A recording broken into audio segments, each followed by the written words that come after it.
con el diputado independiente, aunque es jefe de la bancada del PPD independiente, Jaime Araya. ¿Cómo estás, Jaime? Muy bien, Darío. Muchas gracias por esta invitación. ¿Cómo estás, Alejandra? Muy bien, gracias. Primera vez que lo tenemos presencial. Sí, pues habíamos estado un par de veces. Y fíjate, vamos a contar una cosa. El diputado Jaime Araya, además, cuando estuvimos como una semana haciendo programas... El piloto. Claro, el piloto, que ustedes nunca lo vieron, Marcha Blanca, donde pasaban cosas aún peores las que pasaron en la primera semana. Y Jaime Araya, digamos, aceptó estar en una entrevista que él sabía que solo la veríamos con el equipo técnico. Así que muchas gracias también con el tiempo. Por ese apoyo inicial. Oye, estábamos hablando del alza. Del alza vamos con las preguntas cortitas porque el invitado tiene mucho que decir. ¿Cómo se resuelve el problema del alza de la luz? Yo creo que, bueno, lo hemos conversado aquí, no solamente el problema del subsidio, sino que la relación del Estado con las empresas proveedoras. ¿Hay algún otro modelo que sea más amable, menos costoso? Yo creo que primero se resuelve con voluntad de esto que el gobierno ha declarado tanto de transformación y cambio, porque aquí lo curioso es que cada vez que hablamos del tema del alza de la luz, para explicarlo en sencillo, se debe a que tenemos contratos antiguos que son caros, que están indexados a energías fósiles, petróleo y carbón, y que además son bien abusivos. Por ejemplo, tiene dentro de los elementos de la ecuación la inflación de Estados Unidos, porque son contratos del año 2005-2006, entonces aplicado a 2024 genera un modelo de distorsiones donde el componente de deuda, la deuda es de casi 6.500 millones de dólares, tiene 1.800 millones de dólares de puro interés. Entonces, yo digo, ¿por qué transformación y cambio? Es una contradicción lo que ha hecho este gobierno, porque nadie ha dicho una palabra respecto a lo que le reclamaba al ministro de que nos expliquen de dónde sale ese interés. Porque cuando discutimos el tema de ISAPRE, acuérdense ustedes, nosotros hicimos una ley donde se congelaron los intereses para la ISAPRE. Y aquí cuando tienen que pagar los clientes, hay que ser responsable y se tiene que pagar el interés completo. Entonces, yo diría que lo primero es que el gobierno sea coherente con lo que ha dicho y tenga efectivamente voluntad de cambiar las cosas. Y eso implica por haber escuchado, ni siquiera haber acogido, sino que escuchado y haber pensado en serio las propuestas que le hicimos. Yo diría cuando la Comisión Nacional de Energía en junio o julio del año pasado advirtió que venían estas alzas. Esto no es como algunos han dicho que uno se está subiendo a última hora a un carro porque es un tema sensible, sino que durante mucho tiempo tratamos de instalar una conversación, presentamos oficio al ministro, le pedimos al presidente de la Cámara en esa oportunidad que instaláramos una mesa de conversación. Y el mismo día que íbamos a conversar, el ministro sella un pacto en el Senado para esta solución, que es resolverle el problema a la empresa. Entonces yo diría que lo primero es que el gobierno efectivamente tenga una voluntad de cambiar las cosas, y esa voluntad no está arriba de la mesa y comete el error de enorgullecerse de que nosotros sí cumplimos unos contratos que son abusivos, que son caros y que son contaminantes. Entonces el gobierno tiene que salir de esa contradicción. O derechamente renunció, y esto fue realismo con renuncia del gobierno del presidente Boric, o vamos a hacer cosas que cambien sustancialmente. Y cuando dice cuáles son las medidas concretas, por ejemplo, si uno le bajara los 1.800 millones de dólares o sinceráramos la deuda, estamos hablando de que la deuda baja a 4.000 y algo. Además, hay gente que plantea, por ejemplo, que se pueda reducir el pago del IVA, que es un 20% de la deuda. O sea, uno podría tener un plan de pago que implique cerca de bajarle, no sé, yo diría un 40-45% del monto de la deuda. Y si a eso además le sumamos, por ejemplo, que en vez de 10 años sea 13 años como le dimos a la ISAPRE con intereses congelados, la verdad que podría ser una deuda que sería bastante más abordable, fundamentalmente por la clase media, porque aquí la gran receta del gobierno es subsidio para el 40% más vulnerable, que no tenga deuda, y la gente que está en el 40% generalmente tiene atrasadas las boletas de los consumos básicos, pero hay gente que está literalmente a 2.000 o 3.000 pesos, y por esos 2.000 o 3.000 pesos queda fuera del 40%. Entonces yo diría que hay que tener una cierta voluntad de coherencia entre lo que se dice, se promete, y cuando llega el momento de gestionar una crisis que es real, porque aquí esto va a pegar muy fuerte. Nosotros lo veníamos advirtiendo hace mucho tiempo. Hoy día ya es tema en los matinales, o sea, y es tema en 32 minutos.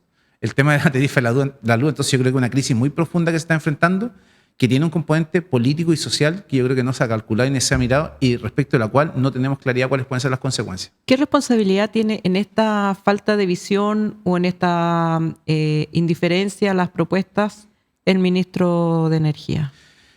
Yo no quiero personalizar esto en el ministro de Energía porque no le quiero hacer el juego a la derecha que está diciendo lo vamos a interpelar, lo vamos a acusar constitucionalmente, porque la discusión se va a trasladar a la responsabilidad política si sacamos o no un ministro y nos vamos a olvidar de que hay que pagarle 6.500 millones de dólares a la eléctrica. Entonces, entrar en ese juego creo que es un error. Yo creo que incluso la oposición no puede aquí tratar de hacer esto un punto político, porque ese es como un modelo que durante muchos años era para distraer a la opinión pública de lo importante. ¿Qué es lo importante? Gente que paga hoy día 30.000 puede pasar a pagar 40.000, gente que puede pagar 88.000 puede pasar a pagar 118.000.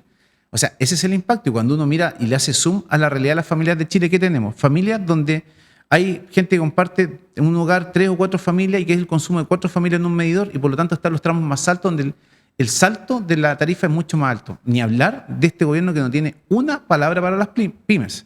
Nosotros hemos venido durante las últimas 2 semanas diciendo hay que hacer algo con las pymes. El ministro acaba de anunciar medidas extraordinarias que van a presentar un proyecto de ley, que van a ampliar el subsidio.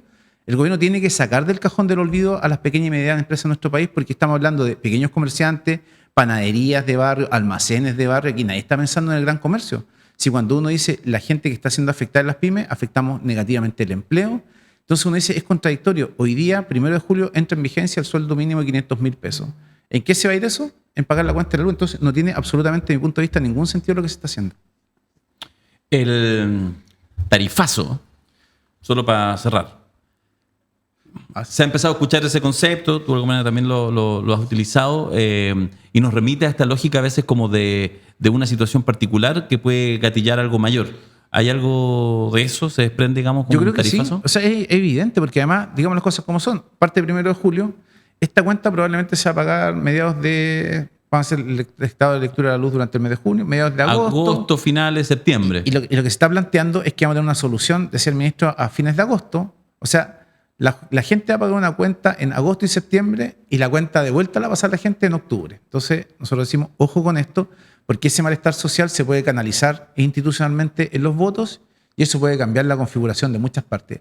Y además es importante en este contexto tener claridad que si la alianza de gobierno, la fuerza oficialista, cometen el error de cerrar la lista de gobernadores regionales bajo la consigna o el mantra de la unidad, llevar un candidato, es el candidato del tarifazo, es el candidato de la cuenta de la luz, y la hoy firmada que el descalabro que podemos sufrir en gobernadores regionales va a ser brutal. Por lo tanto, aquí se van mezclando todas las cosas, y en eso yo creo que hay que tener una mirada bien panorámica de los elementos que están arriba. Yo creo que hay ganas de la gente de salir adelante, de como que hay mejor aire, mejores ganas, pero uno mira la política y como que la política te empieza a hacer la vida imposible. Entonces empezamos nuevamente con esa tensión que yo creo que no es saludable ni es buena. Entonces es importante que en esto haya mayor flexibilidad, no comprarse las recetas antiguas, las que tanto se criticaron. Hoy día tenéis la posibilidad de cambiarlas. Tuvimos la posibilidad y el gobierno no dio el paso.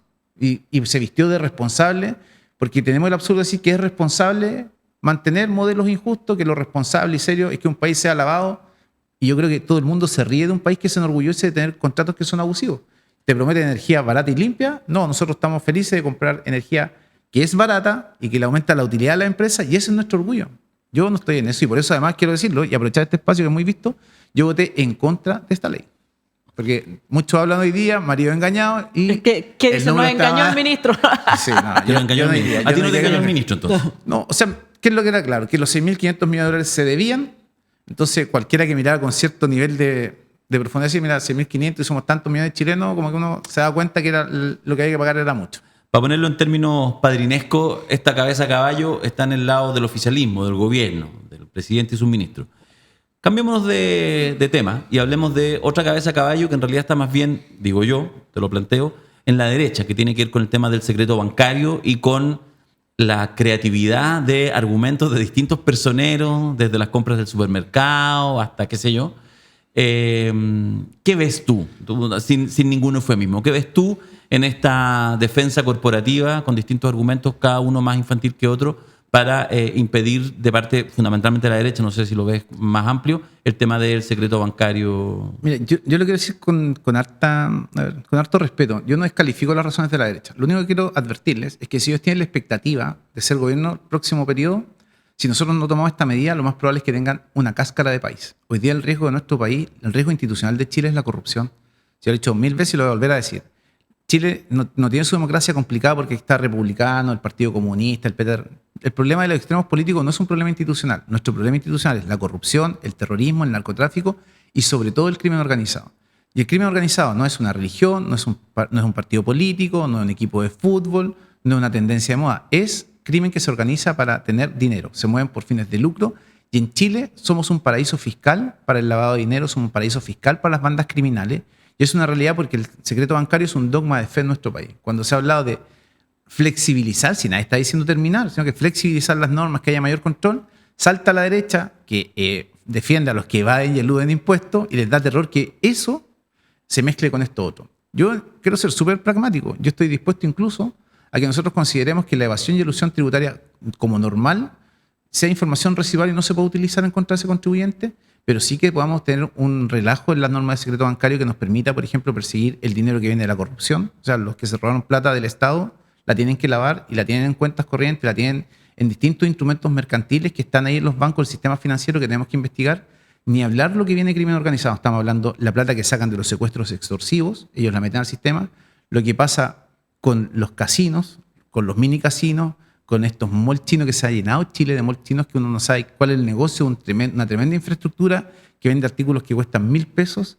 Uno no sabe cuál es el negocio de las barberías que atienden hasta las 2, 3 de la mañana con delivery afuera y que uno lo único que ve que son autos de alta gama que se financian con cortes de pelo. O sea, la verdad las cosas es que yo no sé por qué nosotros, la carrera más importante no es barbero y no sé, médico, ingeniero, geólogo, arquitecto en nuestro país. El riesgo institucional de nuestro país es evidente porque al lado de la corrupción está el crimen organizado. Y en estos certámenes electorales que vienen, yo creo que uno de los temas que tenemos que hacernos cargo es cómo garantizamos que no haya ni un peso del narcotráfico financiando ni siquiera un candidato a concejal haya perdido en el extremo norte de Chile. Eso es fundamental porque Chile tiene hoy día todavía una cierta solidez institucional. Tuvimos detenido al director nacional de la PDI, creo que es una señal de fortaleza institucional. Estamos esperando que algo pase con el señor Hermosilla en algún minuto, pero cuando la derecha no quiere levantar el secreto bancario y lo pone como dogma de fe, se está equivocando, porque al nivel que avanza el crimen organizado en nuestro país es muy brutal. Hemos visto lo que pasa estos días en el recinto especial penitenciario de alta seguridad. Lo destruyeron, o sea, una cuestión inédita. Gendarmería está levantando voces de alerta que no están siendo escuchadas y que no son películas de terror, no son cosas que uno no haya visto en otros países latinoamericanos, y en eso el llamado a todo el espectro político es a entender que esto es una herramienta fundamental. Y yo creo que además lo que dice la candidata Matei tiene un cierto nivel de razón. O sea, si hay que darle gobernanza al Servicio de Impuesto Interno, encantado. Pero yo creo que ese proyecto se queda corto. Nosotros presentamos un proyecto es que los fiscales regionales tengan la atribución de requerir información relevante de las cuentas bancarias cuando investigan delitos de corrupción, narcotráfico, crimen organizado y terrorismo. Sin autorización judicial, así, porque eso es lo que uno ve. De hecho, hay 2 medios que publicaron durante todo el fin de semana lo que estaba pasando en las cárceles y de verdad las cosas que da para tomárselo muy en serio. Jaime, pero ¿no es crimen organizado la colusión? Bien.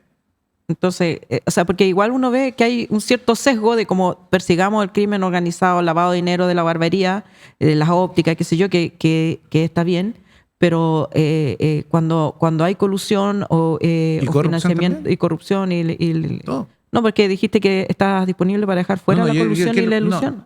Cuando, o sea, la evasión y elusión tributaria, que aquel contribuyente, no sé, que hace sociedades de ciertos profesionales, todos sabemos que andan con delantalito blanco, son los reyes de hacer estructuras tributarias. Esa información, si es que la derecha no va a dar los votos, yo estoy dispuesto a que busquemos una fórmula para dejarla aparte, porque lo grave, y vuelvo a insistir, el tema de corrupción hay que perseguirlo, pero literalmente así, a muerte, porque la corrupción mezclada con narcotráfico es lo peor que nos puede pasar. Imagínate un parlamentario financiado por el narcotráfico. O sea, de hecho, hay parlamentarios que han dicho, uno que es candidato, inscribe la ficha y autoriza inmediatamente al Servicio de Impuesto Interno, a la Unidad de Análisis Financiero y a la Fiscalía a en cualquier momento estar monitoreando las cuentas corrientes de quienes somos parlamentarios y los cercanos. Y yo creo que eso es una medida que vamos a tener que evaluar muy en serio, porque imagínate un parlamentario financiado por el narco, imagínate un alcalde financiado por el narcotráfico. Imagínate un parlamentario financiado por Zona Pesca. Además, o sea, todas esas estructuras criminales, porque además la corrupción, yo digo, es amenaza institucional en nuestro país, y en todos los formatos, en todas las fórmulas, creo que tiene que ser materia de investigación, y además con fortalecimiento de la Fiscalía, fortalecimiento de la Unidad de Análisis Financiero, fortalecimiento de Impuesto Interno y Servicio de Aduana, de manera tal de que los que roban plata en Chile, bajo los formatos que sea, no la puedan sacar al extranjero, no puedan traer plata al extranjero. Nosotros tenemos que entender que esa es la amenaza, y claro, choca con intereses, y eso es real. Y ahí, bueno, si nosotros no tenemos los votos en el Parlamento para hacer esta modificación, hay que ver la derecha hasta dónde tiene conciencia del riesgo en el que estamos, porque yo creo que hay poca conciencia de eso. Perdón, Darío, yo he escuchado, ha salido un video súper bueno en redes sociales. El que nada hace, nada teme. Bueno, este es el que nada hace, nada teme. Si a mí me dicen, autorice que revise las cuentas corrientes, ¿dónde te firmo? Y si uno dice alguna cuestión, que lo investiguen. Si yo creo que no hay que confundir el que te investiguen con que eres culpable. Por supuesto. Son estadios distintos. Y además hay una cuestión, o sea, nosotros hemos escuchado sistemáticamente a la derecha decir que entre la policía echando a patada abajo la puerta de las casas de los narcotraficantes. Bueno, y si queremos echar abajo el secreto bancario, que es la fachada de las puertas de los narcotraficantes, ¿por qué no? Y no solo el narco, si estamos hablando de todas las modalidades de estos delitos complejos, corrupción en todas las dimensiones que hemos conocido tristemente, narcotráfico, crimen organizado, porque tiene muchas variantes. De hecho, uno dice, mira, trata de personas, sicariato, el secuestro extorsivo, todas estas modalidades que como que llegaron y se empezaron a desarrollar, tenemos que combatirla porque Pasa que en otros países de América Latina se empezó a dictar una ley marco que difunde Naciones Unidas que se llama la Ley de Extinción del Dominio, que en el fondo es quitarle el patrimonio a las bandas criminales. Se hizo en Colombia, se hizo en México, se hizo en Honduras. Entonces, esos países están sacando ellos sus capitales porque no es que te quiten lo que tú obtuviste con el delito, te quitan todo si tú no puedes justificar dónde salen. De hecho, nosotros presentamos un proyecto de ley utilizando el mismo formato de todos los países, estamos tratando de hacer como un esfuerzo más de barrio, por decirlo así, que los países de América Latina tengamos esa normativa, porque si no, donde se dicta, se cambian al país de al lado y nosotros... Se están cambiando para acá. Sí, y además la verdad, o sea, Chile es un paraíso fiscal para el narcotráfico. Y la derecha que hace esta defensa corporativa, porque salieron todos, ¿no? Las Calilas, las Mojojojos salieron todos. Aquí Claro, hasta los republicanos todo. que son tan impugnadores. UDI, Claro. presión presidencial. Ya, tú hablaste, ¿es dogma de fe respecto a siempre como que eso? ¿O tú crees que efectivamente tú ves que hay una articulación mayor, que hay un empresariado que está dictando pautas y que dice no pasarán? Porque abrimos la puerta para el narcotráfico y después efectivamente van a empezar a investigar para ver si coludimos. Imagínate, Sí, qué no, terrible. sin duda, si aquí es todo. Si es una cuestión sistémica, si el problema es que hay gente que los delitos de cuello y corbata siguen teniendo como un estándar superior en nuestro país. O sea, nosotros por fin tenemos una ley y si ustedes leen destacados columnistas, han dicho que el problema de la inversión es esta nueva ley que se dictó contra el delito de cuello y corbata. O sea, así de care así de care palo. O sea, decir que una ley que te eleva los estándares a país desarrollado, bueno, ahí no quieren ser país desarrollado. Ahí les gusta ser país así con normas laxas, relajadas. Ahí, que no ahí se les gusta controla hacer nada. Panamá con... Claro, entonces dicen nuevamente que para que haya crecimiento en Chile, como que hay que bajar los controles. Eso ya es una receta que fracasó, no solo en Chile, sino que en todo el mundo. Y además es bien rasca, la verdad, las cosas, como creerse que hay ladrones más elegantes que otros. O sea, el que le roba al Estado, le roba al Estado, el que le roba a la gente, le roba a la gente. Y en eso, este otro que salió hace un par de días a decir que Chile no era un país serio para hacer inversiones, por no sé qué, de la papelera, no sé qué. claro. O sea, te coludiste para robarle a la no es gente Zúñiga. y porque Pero teníamos una ley el muy de la blanda, no CPC. te fuiste preso, así de carepalo no. O sea, yo creo que esas cosas ya no dan, yo creo que afortunadamente hay ciertos consensos sociales. Yo creo que además también hay muchas empresas que han entendido esto. O sea, yo creo que muchas empresas han elevado sus estándares. Claro, el empresario mediano, grande, y los chicos, ¿para qué decir? Que pagan todos sus impuestos, que digamos no tienen maquinaria para comprarse el estudio de abogado tributarista que le enseñan todas las triquiñuelas, y que paga todo, está en desventaja. O sea, no es capitalista el sistema, pues... Sí. Puede tener otro nombre, pero capitalista supone que todos compiten en igualdad de condiciones, digamos, en la máxima del sistema, ¿no? Reformas políticas. Perdón, Darío. Y en esto el gobierno tiene que ponerse en la dura. O sea, el gobierno no puede así como que, mira, porque además yo lo he dicho hace mucho tiempo, este proyecto de inteligencia económica está de mayo del año pasado, tranquilamente. Entonces yo siento que hay sectores de gobierno que como que no quieren incomodar a la derecha, mira, que en realidad... O sea, esto es un tema central. Y por eso el gobierno tiene una responsabilidad, yo creo, la verdad, las cosas que han mirado harto para el techo. O sea, yo no he visto al presidente así 2 semanas completas dándole, para sacarle la aprobación a este proyecto importante que está desde el mes de mayo. Y si uno mira todo lo que nos cuesta crimen organizado, todo lo que nos ha costado corrupción, colusión, o sea, presidente, póngase las pilas con este tema. Este es el tema en que usted le va a entregar un país al próximo presidente o presidente diciendo, ¿sabe qué? Aquí está Chile de verdad y no un Chile formal al estilo de otros países latinoamericanos. Reformas políticas. Sé, en general, digamos, en tu trayectoria más o menos desde dónde te instalas, justamente más desde el lugar de un independiente que resguarda mucho, te he escuchado más de una vez, resguardar mucho el lugar justamente de los independientes y que no solamente sean unos pocos grandes partidos lo que definan la política, es decir, justamente hacer esta como transición y no perder lo avanzado desde este país binominal a esto mucho más, más representativo. Sin embargo, se discute mucho y se plantea que dice, bueno, ¿hasta dónde vamos a llegar? Es decir, de repente partidos que existen que tienen 1 o 2 parlamentarios y con eso finalmente en esa fragmentación, y lo hemos visto igual en la discusión en el Congreso, en que tenéis que hacer un cariño para que termine siendo vicepresidente de la Cámara el sheriff, porque entonces ya listo, el sheriff está disponible a entregar un voto y Es lo que hay. y es lo que hay. ¿Cómo tú analizas un poco lo que uno ve que está ahí en la trastienda de ir avanzando en reformas políticas que básicamente suban el piso para existencia de organizaciones políticas y por lo tanto redunden en una reducción del espectro político y ojalá que haya menos partidos que tengan capacidad de representar los intereses ciudadanos? Mira, o sea, varias cosas. La primera, yo no tengo problema con que hayan pocos partidos con mucho poder y directivas de partidos con mucho poder, pero partidos de verdad. O sea, si tú me decís que que en un partido como Revolución, el extinto Revolución Democrática, haga un minuto de silencio porque ahora es parte del Frente Amplio, en su última elección votaron 900 personas y decían que tenían 30.000 militantes. Eso no es un partido. Cuando tú ves un partido, no voy a empezar a ponerle nombres, pero cuando vota menos del 30% de sus militantes, ¿cuántos de esos militantes pagan cuotas? ¿Cuántos van a las actividades del partido? Esos no son partidos de verdad. Esos son lo que quedó, el esqueleto, un nombre, una marca de lo que alguna vez fue un partido. Y estos patudos, perdón lo diga así, pretenden controlar el Congreso. Y yo en eso creo que hay que ser sincero. Si a mí me dicen, elevemos los estándares, ni un problema. Por ejemplo, dicen, la solución aquí es, para terminar con el transfugismo, es que el diputado que renuncia a su bancada, a su partido, pierde el escaño. ¿Y saben qué es lo que quieren? Que el presidente del partido nombre al reemplazante. ¿Qué es lo que nos va a pasar en la experiencia chilena? Te van a hacer la vida cuadrito, te echo y yo nombro un reemplazante. Tú buscáis los votos y yo pongo el nombre. Entonces, ¿qué es lo que decimos nosotros? Ni un problema. El que renuncia se va, se pierde el cupo, pero no hay reemplazo. O sea, por ejemplo, si hay 2 diputados que renunciaron a sus partidos, nos quedamos con una Cámara de 153 diputados hasta el final del periodo. Porque eso te va a generar una relación más virtuosa en que al partido le va a interesar tener un buen clima interno y al diputado le va a interesar trabajar, porque cuando se pierde, pierden los dos. Porque si no, imagínate el negocio que van a hacer la directiva de partido y no me digan que no va a ser así. O sea, partidos que pretenden dar órdenes de partido cuando lo eligen menos gente que la que vota en elecciones de una destacada universidad de nuestro país. Que imagínate, esa universidad de un ejercicio bien decente dice, nosotros no tenemos federación porque no hemos alcanzado quórum, y estos otros quieren dar órdenes de partido, controlar el Congreso, entonces, con sinceridad.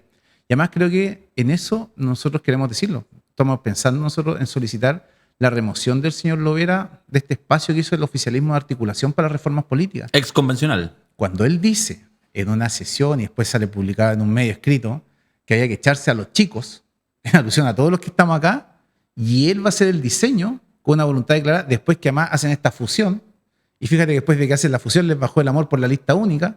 O sea, los que eran leprosos en la vuelta pasada, ahora que soy más grande, que compiten 4 bajo el formato de 1, o sea, perdóname, nosotros, como dice Carlos Gajardo, hasta las 12 nomás. O sea, olvídense de la lista única, porque es un subsidio que yo por lo menos voy a hacer lo que haya que hacer para que se entienda que es un subsidio que no se merecen. A ver, expliquemos bien en qué consiste la lista, la potencial lista única. Una lista que abarque todas las fuerzas del progresismo, desde, no sé, del Partido Comunista hasta la democracia cristiana. Cada candidato que compite, por ejemplo, el candidato de la DC, del PP, del PS, compite por un partido solo. El que compite por el Frente Amplio, en rigor está compitiendo por Convergencia, por Revolución Democrática, por Comunes y Unir. Yeah. 4. Entonces, ¿qué hacemos nosotros? Ponemos los votos, ellos ponen, porque son más partidos, juntan más votos, le ponemos los votos para que ellos elijan. O sea, eso por ningún motivo. Yo creo que hay que tener claridad en que ese diseño, o sea, Giorgio Jackson, el que diseñó los anillos, los leprosos allá en el 10º anillo, allá estábamos nosotros. Ahora quiere lista única, o sea, perdóname, yo ingenuo no soy. ¿Lista única para qué? ¿De qué Para estamos las hablando? municipales. Él lo planteó el otro día, o sea, creo que, o sea, no, yo he dicho ni un segundo ni idea, porque además él es el estratega de 2 temas fracasados. O sea, el fracaso inicial del gobierno, de cuando tiene más energía movilizadora, la farra inicial de los 6 meses fue, esperemos la nueva constitución, porque como la vamos a ganar, y la gente va a votar por nosotros, vamos a hacer lo que queramos. Y no hiciste, en tu momento de mayor poder, no hizo nada. El fracaso del 4 de septiembre, después diseñar este proceso 2.0 para evadir el fracaso de la primera, que terminó con republicanos comandando la convención. Entonces, yo creo que tenemos razones, de hecho, se dice, fácticas, Sí. para decir, por allá no es el camino. Pero volviendo a reformas políticas, o sea, Lovera haciendo el diseño del sistema para que después yo lo vote en el Congreso, el que me quiere matar, yo creo que ahí reprobaría todas las clases de la Cosa Nostra, ¿no? Yo que participo en varios seminarios, no me van a dejar entrar a ninguno más por idiota, por ingenuo, por iluso, y yo eso no quiero ser. Gobernador regional. Te lo pregunto en el caso específico porque hay una polémica. Tú eres diputado por Antofagasta. Hay un gobernador, bueno, de las 16 gobernaciones regionales, 15 están en manos de algo así como el oficialismo, más cerca o más lejano, pero solo uno de la derecha para hacer la contraposición. Ahí está Ricardo Díaz, actual gobernador, que va a la reelección, pero la ex ministra, bueno, y también ex diputada, ex intendenta, Marcela Hernando, estaría yendo. Entonces, ahí hay una polémica que no se termina de resolver, lo digo porque además es tu región, pero que pareciera ser de manera media soterrada, que empieza a instalarse una idea de que quizás no va a haber acuerdo completo en el oficialismo, como sí lo hubo en la elección municipal, en la elección de alcaldes, básicamente, parece que no puede que no se termine cerrar un acuerdo en gobernadores regionales en este amplio oficialismo. Yo creo que es muy probable que no haya acuerdo porque está en la lógica el que tiene mantiene. Entonces, esa lógica que yo creo que no es muy sana, impide la libre competencia y además son pocos cargos y ya están más o menos copados. O sea, todo el mundo sabe qué es lo que tiene cada uno y los que quieren entrar no tienen ninguna posibilidad de hacerlo.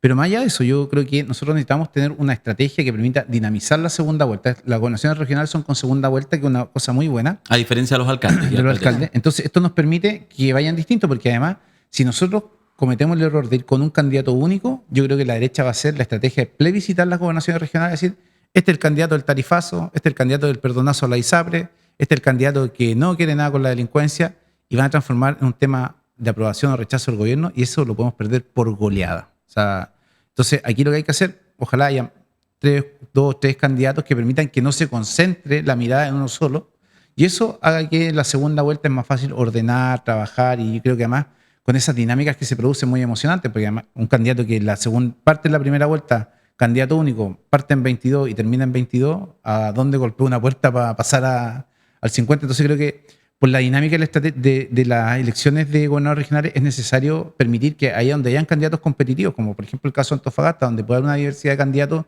de las fuerzas progresistas, se puede permitir una competencia en esos términos. Ahora, en aquellos lugares donde, no sé, Santiago, por ejemplo, que está más o menos claro que hay un candidato que es muy potente y todas las encuestas que he visto anda sobre los 30 puntos, pareciera ser que podría ser que encarne mejor una candidatura única. Pero en aquellos lugares donde la competencia está totalmente abierta y donde se puede además generar efectivamente una competencia va a ser muy difícil. Yo creo que es muy difícil retener las 15 gobernaciones. Me parece que sería un ejercicio complejo, toda vez que, por ejemplo, la octava ya el gobernador no va, no sé, en los lagos tampoco va el gobernador. Hay como 3 gobernadores que ya se bajaron producto del tema convenios. Entonces ya hay 3 que están en riesgo, más aquellas que están complicadas porque la gestión no ha sido lo que se ha querido, las cosas no están fáciles. Entonces creo que allí puede haber una muy buena estrategia del oficialismo, es decir, ¿sabes que aquellos lugares donde hayan candidatos de verdad, démosle la posibilidad que puedan competir con cara efectivamente de poder ganar? Yo creo que no está fácil la elección de gobernadores porque el riesgo, como digo, de que esto se transforme en un plebiscito, que fue la estrategia que hizo, yo diría, básicamente en la elección de convencionales, fue un tema que claramente está en sus límites. También es el riesgo de perder en primera vuelta. Efectivamente. Yo creo que el tema de ir, no sé, imagina un candidato al oficialismo a una oposición, se puede ser una noche terrible del 27 de octubre, creo que no. Entonces yo creo que mejor para verlo con más esperanza y con más posibilidad de desplegar, porque además mientras más oferta hay, mientras más la gente puede elegir, yo creo que la cosa es mucho más atractiva. Y eso además necesita que haya cierta, una campaña en buena onda. O sea, estas son mis propuestas.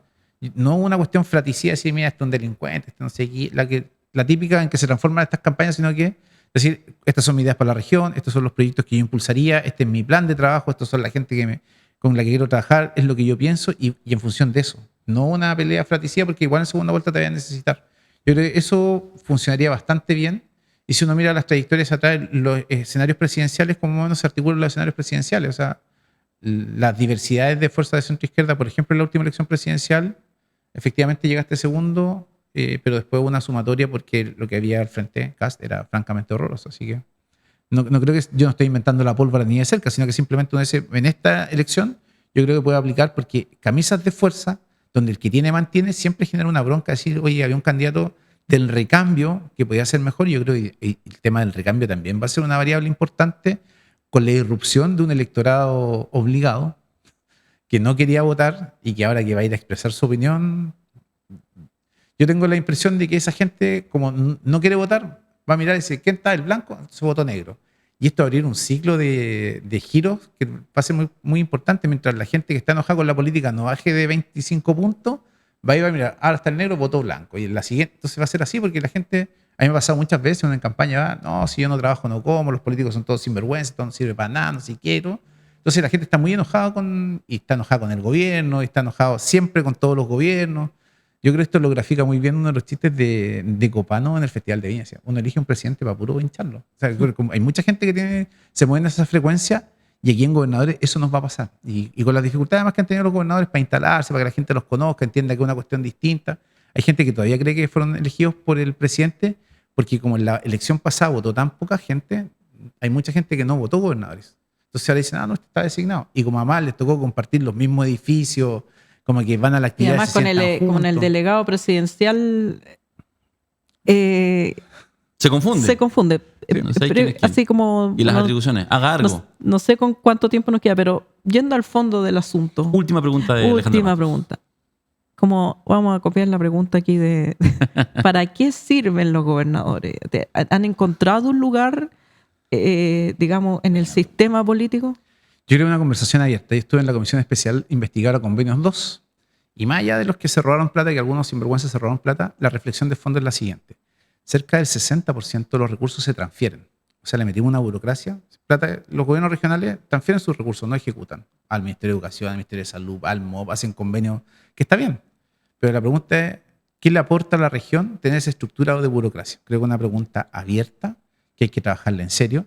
Y lo segundo es, cuando uno mira cuántos empleos se crearon con esas inversiones, la verdad las cosas que la compra de vehículos, la compra de, no sé, distintas infraestructuras, no sé, es como una pregunta de esta. Yo creo que los gobernadores no han encontrado su sitio en la estructura del Estado. Yo creo que uno tiene que estar abierto a tener una conversación y quizás buscar modelos distintos de funcionamiento, porque en esta primera etapa, ¿qué es lo que va a pasar? Producto de caso convenios, el Ministerio de Hacienda puso una serie de indicaciones. Hoy día los gobiernos regionales en promedio tienen transferido cerca del 20% del presupuesto y estamos en el primer semestre. Lo que va a pasar es que probablemente Hacienda va a hacer una caja inmensa con lo que les va a recortar a fin de año, porque imagínate tú, asumen los nuevos gobernadores, si no hay continuidad, ¿qué vaya a hacer tú, gobernador, que llegaste el 6 de diciembre y tienes un presupuesto que ejecutar que es el 70% de tu presupuesto? No alcanzáis. No O el alcanzáis. 50 o el 30. Entonces, Claro, yo claro. creo que Hacienda, con muy buen ojo, dijo, bueno, el 2025 le va a pegar un tijeretazo a los gobiernos regionales porque no da, o sea, y porque además efectivamente Hacienda está diciendo, hagan las cosas como corresponde y se dieron cuenta de todas estas complejidades. Si detrás del tema del traspaso a fundaciones, ¿qué es lo que está? La incapacidad de los gobiernos regionales de ejecutar sus presupuestos y la necesidad de articularse con terceros que lo ejecuten. Entonces, ahí es donde uno dice, bueno, sí, no, el modelo es extraño, ¿en qué se diferencia la intendencia? Hasta el día de hoy, y bueno, que efectivamente he elegido. Las decisiones no son así sustancialmente distintas, sino que sí los volúmenes de plata que manejan y que se definen en la región, en el fondo están pasando plata a los ministerios, y esto es un tema de escala nacional, tiene un patrón de comportamiento de las gobernaciones regionales y que uno tiene que estar abierto a decir, ¿sabes que este tema hay que conversarlo? No hoy día, naturalmente, porque a puertas de una elección sería una locura, pero sí quizá en el próximo periodo poder conversar efectivamente cuál es el rol y el espacio de los gobernadores regionales en la estructura y sobre todo en un país que tiene que ir terminando, yo creo, con las autoridades uninominales. Tenemos que buscar cómo quitarle atribuciones a los gobernadores, a los alcaldes, a los presidentes y cosas que sean estructuras más de consejo, porque yo creo que una sociedad moderna, personas que concentran mucho poder, terminan haciendo lo que se les ocurre. Entonces las regiones y los países pueden estar a lo que decía, te tocó un buen alcalde, fantástico, te tocó un mal alcalde, una desgracia, te tocó un buen gobernador, fantástico, te tocó un mal gobernador, una desgracia. Entonces yo creo que no, es ese modelo, y esa es mi crítica muy de fondo, de mucho poder para una autoridad unipersonal, hay que tratar de superarlo a la brevedad y mirarlo no en mala onda, o sea, no es que me caiga mal un gobernador en particular, sino que el modelo como está pensado, la historia nos está enseñando que no funciona. Jaime Araya, diputado de Antofagasta, muchas gracias por venir acá. Además anda bien acompañado, está con su hijo Cristóbal, aprovechando las vacaciones, aunque entiendo que parece que lo llevas al Parlamento ahora. A trabajar va. A trabajar. Ya. En vacaciones se trabaja. Nepotismo. Asesor parlamentario, entonces saludamos entonces. Muchas gracias, Jaime, por estar acá. Muchas gracias a ustedes por esta invitación. Gracias.